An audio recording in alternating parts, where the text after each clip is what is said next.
भोपाल के अंदर आज जाट महाकुंभ का जो ऐतिहासिक आयोजन किया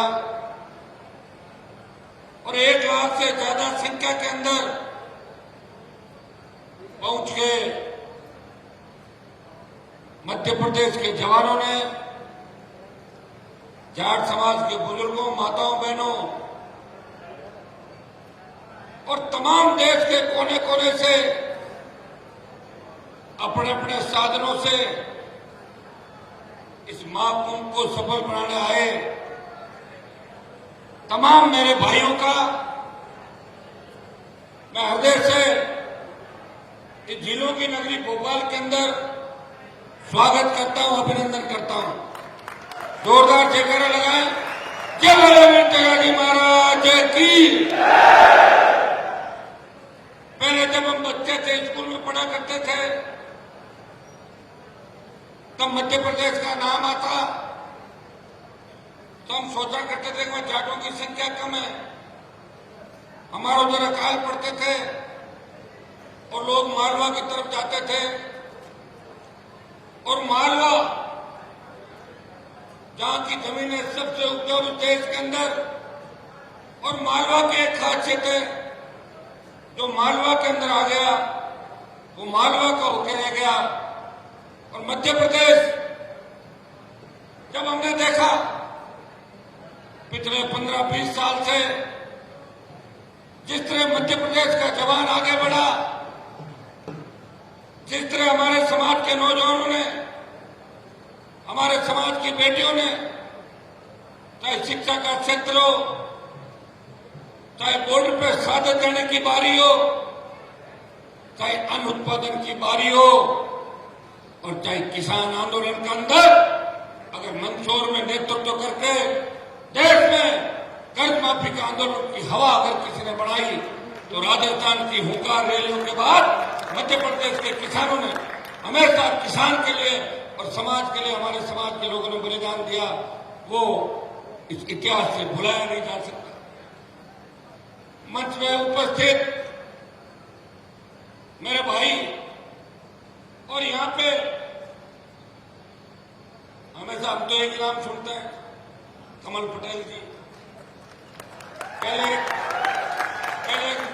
विक्रम वर्मा जी का भी नाम सुनते थे, पहले मैं भी क्या कि इस पार्टी में कमल जी है, गलती से मैं भी कई समय उस पार्टी के अंदर था,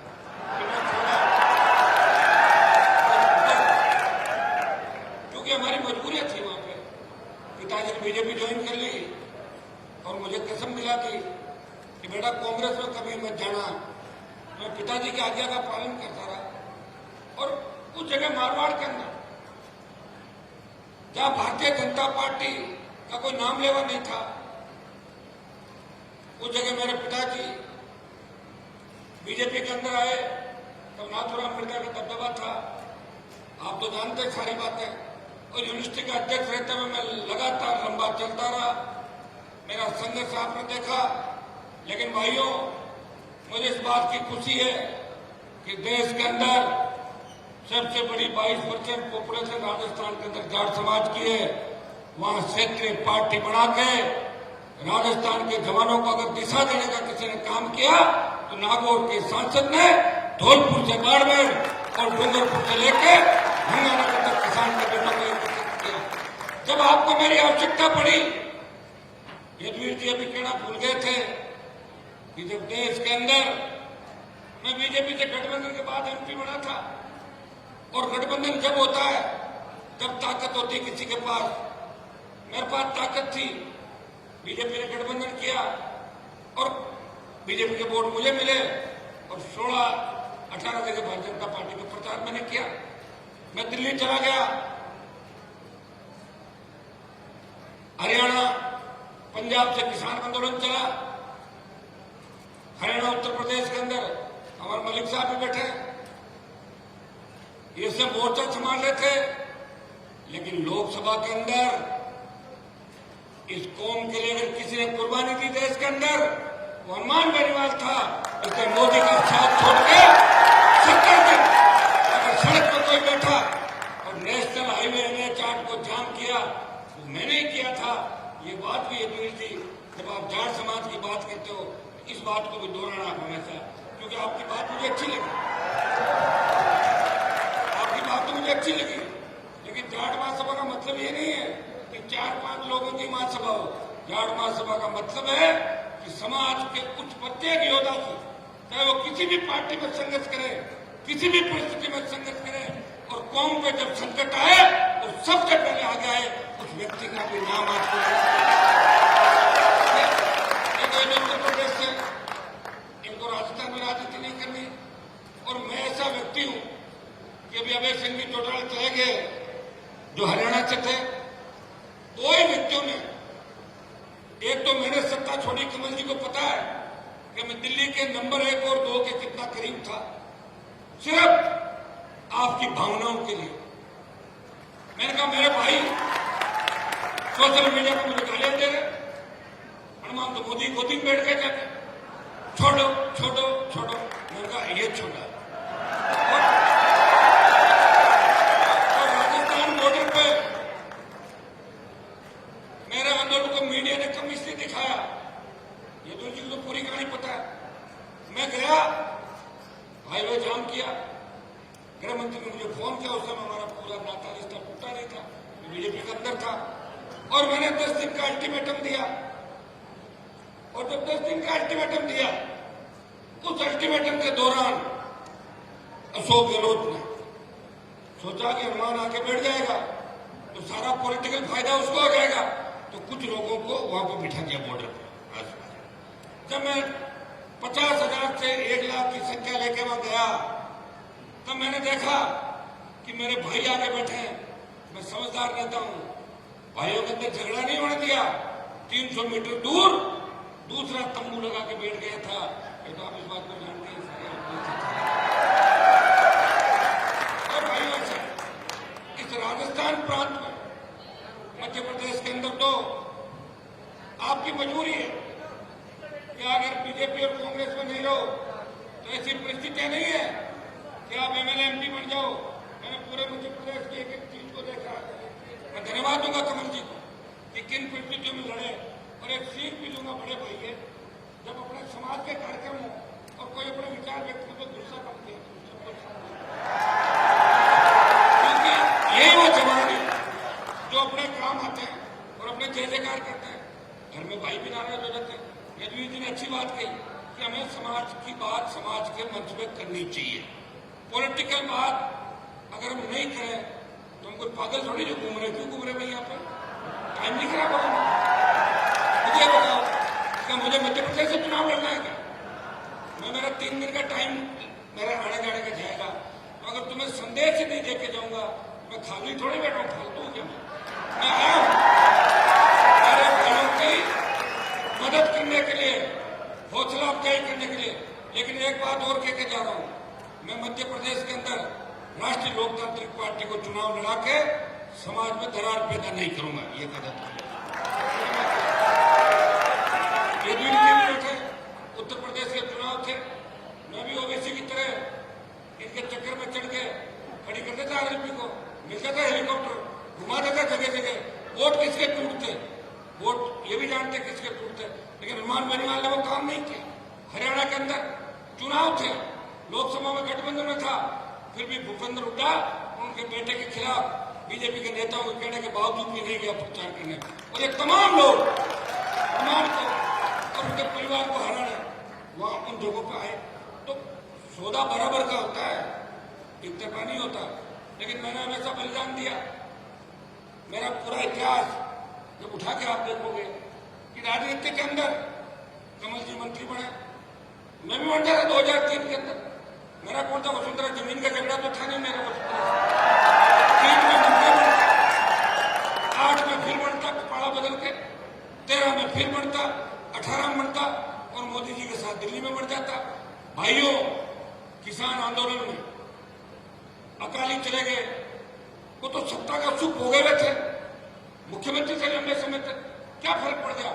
देश की सबसे नई पार्टी राष्ट्रीय लोकतांत्रिक पार्टी, जो राजस्थान में बड़े बड़े नेता हुए, राजस्थान में 70 साल पार्टी नहीं बना पाए, कांग्रेस छोड़ी, भाजपा, कभी लोकदल, कभी कभी जनता दल, कभी दमकीपा, कभी बसपा, पार्टी बना के जो सबसे नई पार्टी थी, जब समाज को आवश्यकता पड़ी एक झटके में पार्टी छोड़ दी और NH 8 जो गुजर अनशन आंदोलन के समय भी बंद नहीं हुआ था उसको बंद किया हनुमान बेनीवाल। और दूसरे आपके हरियाणा के अंदर जिस व्यक्ति ने MLA से इस्तीफा दिया, बेसिक चौटाला बैठे थे, उन्होंने भी बड़ी कुर्बानी दी। अगर वो चुनाव हार जाते तो 3-4-5 की जीत हुई। तो जो व्यक्ति कुछ करता है, लड़ता है, उसको समाज हमेशा याद करता है। मैं तो आपसे यही कहना चाहूंगा सबसे कि कोई बीजेपी के अंदर बैठ के अपने समाज का भला कर रहा है, कोई कांग्रेस में कर रहा है, कोई RLP में बैठा, मैं तुम्हारी कम से कम ताकत बनाऊं जवानों के देश के अंदर, मैं वहां बैठा हूं। कोई व्यक्ति अपना बॉर्डर पे रखवाले कर रहा है, कोई जम्मू कश्मीर में कर रहा है। अपने मतभेद हो सकते हैं, मनभेद नहीं हो सकते। अभी जो मुख्यमंत्री ने यहाँ कुछ घोषणाएं करी और ये आपके तेजा जी कल्याण बोर्ड का गठन किया, तो मैं धन्यवाद दूंगा मध्य प्रदेश के मुख्यमंत्री का और कमल जी का विशेष रूप से कि ये मुख्यमंत्री को सिखा के लाए और घोषणा कर रहे हैं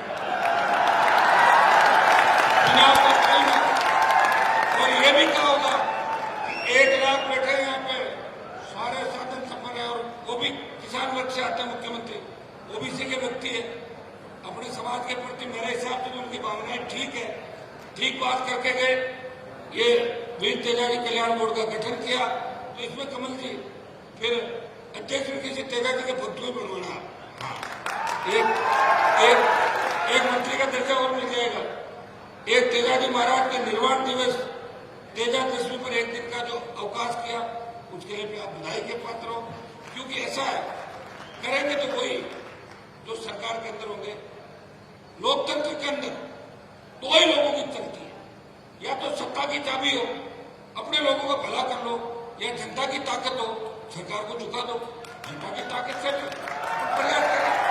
देश में प्रधानमंत्री जी को अगर किसी ने झुकाया देश के अंदर तो किसान आंदोलन करना, देश का किसान और अगुवाई किसने की, जाट समाज ने अगुवाई की और हमारे जैसे लोगों ने कुर्बानियां दी।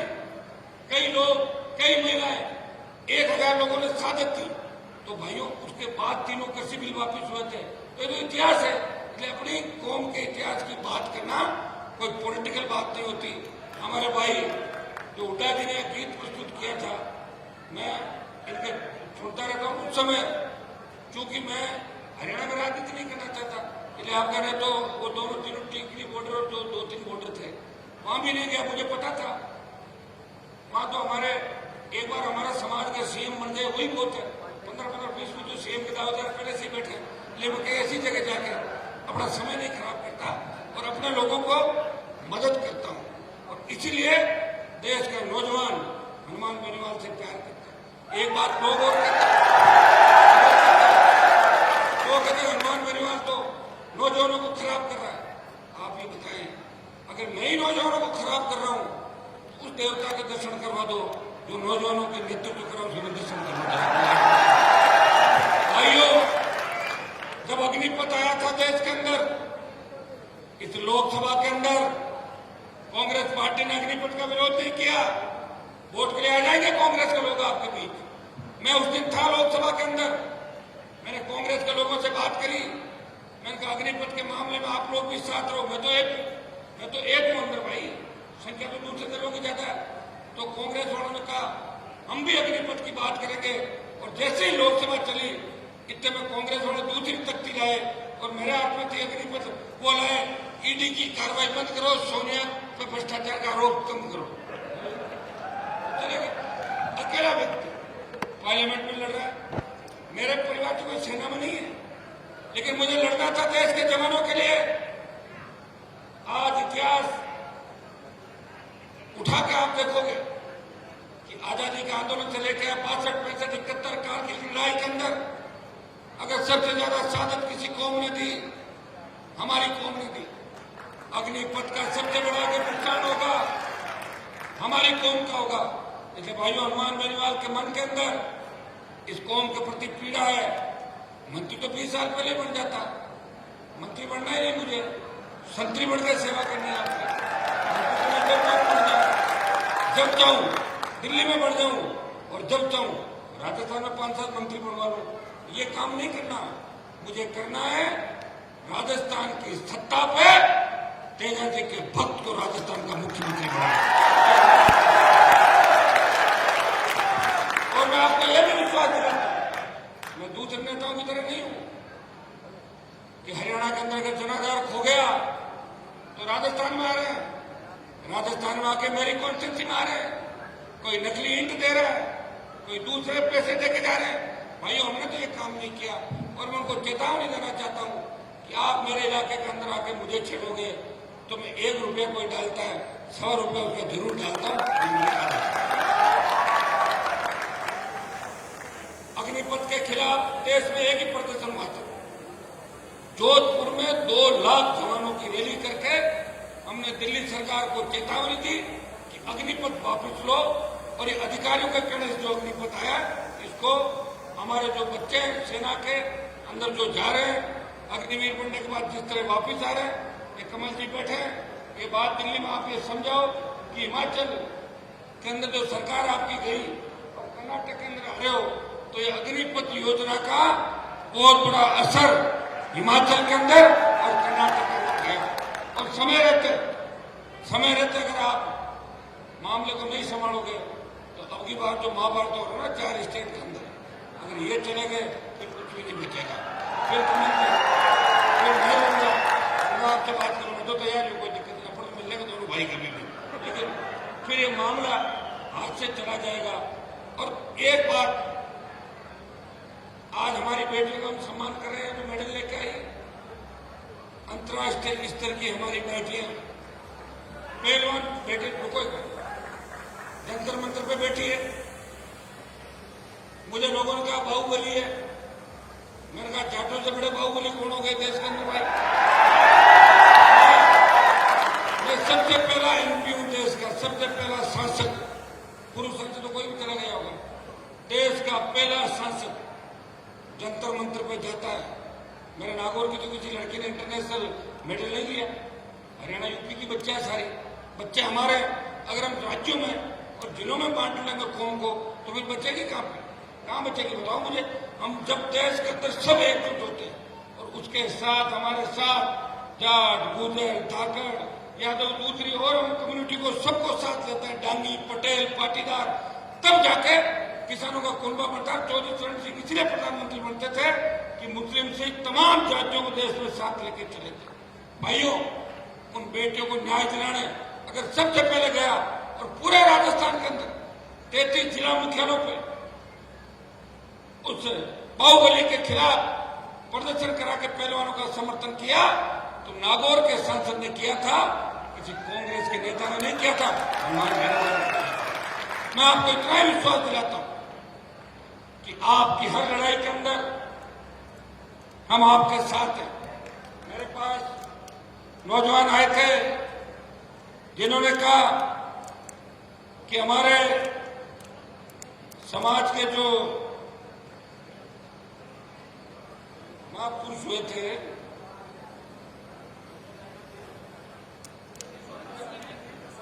यशोधर्मन वीर, वो जाट राजा थे और उनके नीचे शायद दूसरी जाति लिख दी। तो मंत्री जी आप भी बात करें, चुनाव का टाइम है, मैं भी दिल्ली वालों को दिखाऊंगा मेरे साथ चुनाव का टाइम मामला बैठ सकता है। कम से कम हमारा राजा तो छीन के कोई दूसरा नहीं ले गए, राजा तो हमारे जो उनको रखो। भाइयों, पानीपत मूवी के अंदर आपने देखा होगा, जब पानीपत मूवी के अंदर महाराजा सूरजमल के इतिहास के साथ छेड़खानी की गई तो लोकसभा के अंदर पोस्ट से जड़ा के फेंकने वाला कोई सांसद था, वो नागौर का सांसद था और पानीपत से तमाम तरह से हरियाणा के अंदर मलिक साहब भी थे आरक्षण आंदोलन के अंदर, लेकिन 4.5 साल से अभी मैं मंच पे एक ही पीड़ा जाहिर कर रहा था कि साहब मुझे कोई देश में तो चुनाव लड़ने नहीं, मेरा तो एक मिशन है। राजस्थान में क्षेत्रीय पार्टी की लंबे समय से डिमांड थी, राजस्थान में क्षेत्रीय पार्टी नहीं बनी, हरियाणा में क्षेत्रीय पार्टी भी बनी, हमारे समाज के सीएम भी रहे, यूपी में सीएम रहे और यूपी के प्रधानमंत्री रहे, दिल्ली के सीएम रहे, लेकिन राजस्थान में सीएम नहीं बना। 50-52 विधायक हुआ करते थे, आज भी 38-40 एमएलए, और 38-40 में से अगर 20 किसी की वजह से एमएलए है तो हनुमान बेनीवाल की वजह से, जिनको जिताया राजस्थान के अंदर। पार्टी के वोट बैंक की अगर चिंता करता तो वोट बैंक तो मेरा बढ़ जाता, 9 लाख से 17-18 लाख हो जाता, लेकिन हमें एमएलए घट जाते। मैंने मेरे समाज के साथ साथ कई शेड्यूल कास्ट के विधायकों की, अन्य पिछड़े हमारे जो गुर्जर समाज के भाइयों की, उनकी भी मदद की। और आपको पता होगा जब 2018 के अंदर राजस्थान में मुख्यमंत्री का चयन हो रहा था, एक विधायक सपोर्ट के लिए जा रहा था, तब सचिन पायलट ने मुझे कहा कि हनुमान जी, अगर आप अपने तीनों विधायक मुझे देते हो तो मैं सीएम बन सकता हूं। मैंने प्रेस कॉन्फ्रेंस करके कहा कि जाट भी तेजा जी की जय बोलते हैं और गुर्जर भी तेजा जी की जय बोलते हैं, ये हमारे भाई है, पायलट को सपोर्ट करता हूं। अगर ऐसा कोई कह सकता है मुझे बताएं। ये हम वो हैं जो कहते हैं वो करते हैं। पॉलिटिकल माइलेज लेने की हमें कोई आवश्यकता नहीं। हमारा संघर्ष सबके सामने, एक व्यक्ति लड़ाई लड़ रहा है। मेरे पिताजी कोई मुख्यमंत्री नहीं थे, मेरे दादाजी कोई दिल्ली के नेता नहीं थे, हाँ विधायक जरूर थे। एक गांव की स्कूल से पढ़ के विश्वविद्यालय की राजनीति से विकट विपरीत परिस्थितियों में तमाम समाज के बड़े लोग जिसके खिलाफ रहे राजस्थान के अंदर, उनसे निकलता हुआ एक व्यक्ति सत्ता को ठोकर मारते हुए आगे बढ़ता है और देश के प्रधानमंत्री का साथ छोड़ के 70 दिन अगर कोई एमपी सड़क पर बैठता है किसान और समाज के लिए, नागौर का सांसद है जो अपने भाइयों की दुख तकलीफ को समझता है। भाइयों, हजारों ऐसे उदाहरण होंगे राजनीति के अंदर, राजस्थान के अंदर, जिस तरह नौजवानों को लड़के उनको लड़ना सिखाया। मैं यूनिवर्सिटी का अध्यक्ष था, मुझे पता है कि हमारे बाबूजी जो जिले थे वहां लोग ज्ञापन देने के लिए जाते थे, एक हेड कांस्टेबल आता था, अब हमारी जब मर्जी हो बुला लो डीजी की सड़क पे, चीफ सेक्रेटरी को बुला लो, आईजी को बुला लो, घुस जाते लोग कार्यालयों के अंदर। ये लड़ना सिखाया नौजवानों को राजस्थान में, और लड़ना किसने सिखाया? हनुमान बेनीवाल ने सिखाया।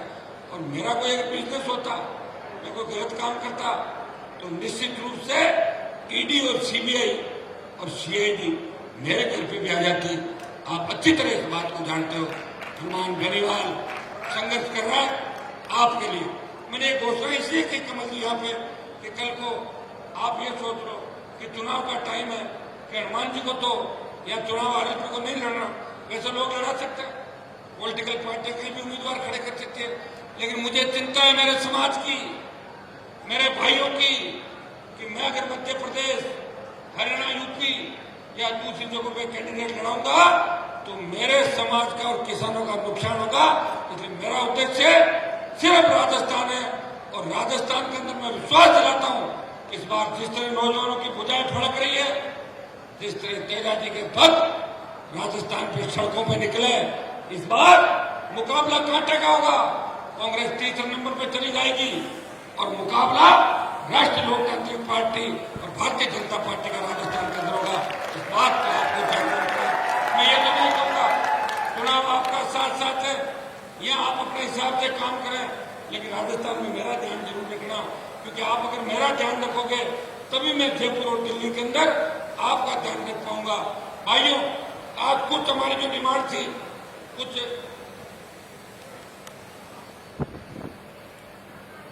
करीब मांगों पर सहमतियां बढ़ी। ओबीसी आरक्षण की बात लेकर आप लोकसभा के अंदर रोज मेरे भाषण सुनते हैं, जितना मुझे मौका मिलता है। आप जानते हो लोकसभा के अंदर बोलने का टाइम बहुत कम मिलता है। ये तो मेरी अलग पार्टी है, इसलिए रोज 3-5 मिनट तो ले ही लेता हूँ रोज लोकसभा के अंदर, आप देखते हैं, और 3 मिनट 5 मिनट आपके लिए, चाहे मामला कहीं का भी हो। मैं ओबीसी आरक्षण के बिलों पर बोलते हुए कहता हूँ कि बढ़ाकर इसको 27% करें, और जो हमारे 9 राज्य हैं, मध्य प्रदेश, उत्तर प्रदेश, उत्तराखंड, दिल्ली, जम्मू कश्मीर, हिमाचल प्रदेश, हमारा राजस्थान का धौलपुर, भरतपुर, ये जो राज्य हैं, इनको स्टेट के अंदर तो ओबीसी का आरक्षण है, लेकिन दिल्ली में इनको आरक्षण नहीं है। लोकसभा के अंदर कई बार इस मामले को उठाया, मैं आपको विश्वास दिलाता हूं, मध्य प्रदेश से कमल जी पैरोकारी करेंगे, यदुवीर जी मलिक साहब बैठे हैं, हम सब मिलकर प्रयास करेंगे। जब वचन ये कहने के दिया है बीजेपी के नेताओं ने उस समय कि वे आरक्षण देंगे, तो ये चुनावी साल है, जो मानसून सत्र होगा इसमें पुनः मैं भी पुरजोर तरीके से लोकसभा का जो हमारा हाउस के अंदर जहां हम बात रख सकते हैं, जो प्लेटफॉर्म है हमारा, उसमें पुरजोर तरीके से बात को उठाएंगे। आवश्यकता पड़ी सड़कों पे उतरेंगे, आवश्यकता पड़ी दिल्ली को घेरेंगे। तमाम जो राज्य हमारे बचे हुए हैं उन तमाम राज्यों के जाटों को दिल्ली में आरक्षण मिलना चाहिए। मैं तो दिल्ली के अंदर ये भी बात उठाई थी कि सिद्ध समाज और विष्णोई समाज जो हमारे ही भाई है, कोई 400 साल पहले जाट समाज से निकल के गए, कोई 450 साल पहले गए, जड़सिक हमारे भाई हैं, जो धनावंशी स्वामी है, इन सब लोगों से जिनसे हमारा खून का रिश्ता है, इन लोगों को भी स्टेट के अंदर ओबीसी का आरक्षण है राजस्थान और दूसरे राज्यों में, तो उनको केंद्र में आरक्षण मिलना चाहिए। ये लोकसभा के अंदर रोज आप इस बात को सुनते हो कि एक व्यक्ति जो लोकसभा में बैठा रहता है रात की 12 बजे तक इंतजार करता है कि कब मेरा बोलने का नंबर आए और कब मैं मेरे भाइयों के लिए, किसानों के लिए, मेरे समाज के लिए, शोषित पीड़ित तबके के लिए आवाज उठाऊं और बात करूं। मुझे खुशी है कि आज आपने मध्य प्रदेश के अंदर 1 लाख की संख्या में इकट्ठे होकर देश के अंदर संदेश दे दिया कि देश की सरकारें, राज्य की सरकारें सुन ले कि हमारे हितों में अगर कुठाराघात हुआ तो हम बर्दाश्त नहीं करेंगे और हमसे अगर मिला के चलोगे तो 7 महीने में भी जाटों को कोई मुकाबला नहीं। प्रधानमंत्री जी को 2 बार अगर प्रधानमंत्री बनाने में सबसे ज्यादा किसी कौम की भूमिका है तो जाट कौम की है, जिन्होंने एक तरफा उत्तरी भारत के अंदर मतदान करके मोदी को सत्ता के चक्कर में बिठाया था। लेकिन जाट अगर किसी के खिलाफ भी हो जाता है तो इंदिरा गांधी को भी उतार दिया था और कई लोगों को उतार दिया। आपने देखा होगा कि देश के अंदर 2 आंदोलन हुए बड़े। राजस्थान में गुर्जर आरक्षण आंदोलन हुआ, बेहतर गुर्जरों ने शहादत दी और उस शहादत के बाद देश में बात चली कि गुर्जरों से बड़ा आंदोलन नहीं हो सकता। लेकिन उसके बाद हरियाणा का जाट अपने आरक्षण आंदोलन की लड़ाई लड़ रहा था और भाइयों उसका लाइव टेलीकास्ट मैंने देखा टेलीविजन पे। कई जो लोग थे वहां उन्होंने आंखों देखी बताई कि मिलिट्री भाग गई थी और ऐसी लड़ाई या तो महाभारत के अंदर हुई थी कि हरियाणा के जाट आरक्षण आंदोलन के अंदर जाट नौजवानों ने सरकार के छक्के छुड़ा दिए थे। हम उस कौम से आते हैं जिस कौम ने कभी झुकना नहीं सीखा, जिस कौम ने मोहम्मद गोरी गंदी से लेकर कईयों के छक्के छुड़ाए, जो कौम दिल्ली पर राज कर चुकी है, जिस कौम के विद्रोह उससे हमेशा इतिहास रचा पड़ा है, जो कौम किसी के भी अन्याय के खिलाफ अन्याय करने वाला कोई हो अगर उसके खिलाफ सबसे पहले खड़ी होती है तो यह कौम खड़ी होती है। हमें इस बात का ध्यान रखना है, जोश रखना है, लेकिन जोश में होश भी रखना है। जोश के अंदर एक चीज का ध्यान रखना है कि अपने आदमी का नुकसान मत करना जोश में कि चलो अरे कहां चल रहे हो अपना सामने वहां रुक जाना है। जोश में होश, ज्यादा गुस्सा है तो ठंडा पानी पी लो तो ठीक है। और कमल जी का ध्यान रखना भी चाहिए, जो आप ही देख नहीं रहे। और हम सब बैठे तो देखिए कि हमारे मन में कहीं न कहीं आपके प्रति प्रेम था कि हम सब आए। और हमें पता है कि मध्य प्रदेश के जो जाट समाज के लोग पहले कमा के खाने के लिए हमारे लोग इधर आते थे। आप जमींदार हो, बड़ी अच्छी जमीन है मध्य प्रदेश मारवा की, मजबूत हो, आप आगे बढ़ो, शिक्षित बनो और प्रदेश में राज करो। देश में आजकल कोई जरूरी नहीं है। मैंने ये बताया कि करीब 30 लाख से ज्यादा संख्या, तो बहुत बड़ी 30 लाख से ज्यादा जनसंख्या तो बहुत बड़ी होती है स्टेट के अंदर। तो भाइयों राजस्थान में तो हमारे गहलोत साहब का पूरा समाज तो वोट बीजेपी को देता है और मुख्यमंत्री वो बन जाते हैं। बताओ, ये पता नहीं लगता कि सीएम कौन का बन सकता है, पीएम कौन किस जाति का हो सकता है। इसलिए